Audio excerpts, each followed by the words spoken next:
បាទជំរាបសួរពុកម៉ែបងប្អូនទាំងអស់គ្នាថ្ងៃនេះវិលមកជួបជាមួយខ្ញុំបាទទៀតហើយហើយ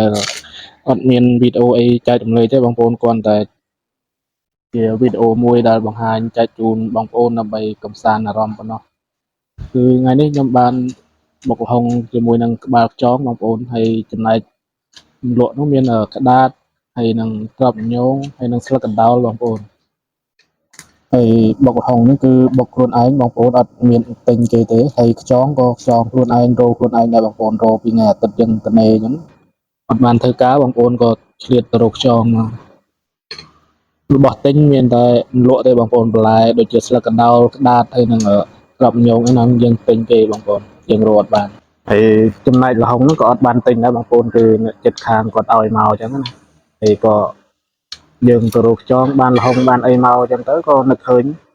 វាទៅគ្នាជាមួយនឹងបុកល្ហុងដល់ឡងជីវិតយើង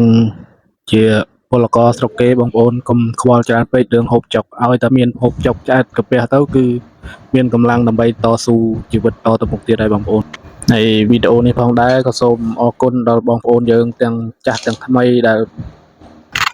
បានស្រឡាញ់រាប់អានហើយនឹងជួយគ្រប់គ្រងទស្សនាវីដេអូតែងតែ like ហើយនឹង comment ពាក្យល្អៗជារៀងរហូតមកហើយខ្ញុំបាទក៏សូមអរគុណខ្លាំងមែនទែនហើយនឹងរីករាយបំផុតដែលបានស្គាល់បងប្អូនទាំងចាស់ទាំងថ្មីទាំងអស់គ្នាបាទហើយក៏សូមជូនពរឲ្យបងប្អូនគ្រប់គ្នាជួបតែសំណាងល្អហើយនឹងទទួលបាននូវភាពជោគជ័យគ្រប់វិស័យទាំងអស់នៅក្នុងដំណើរជីវិតរៀងៗខ្លួនហើយក៏សង្ឃឹមថាបងប្អូននឹងជួយបន្តគាំទ្រនៅវីដេអូរបស់ខ្ញុំបាទក្រោយជាបន្តទៅទៀតបាទសូមអរគុណច្រើននិងសូមជម្រាបលាជួបគ្នានៅវីដេអូថ្មីក្រោយជាបន្តទៀតសូមអរគុណ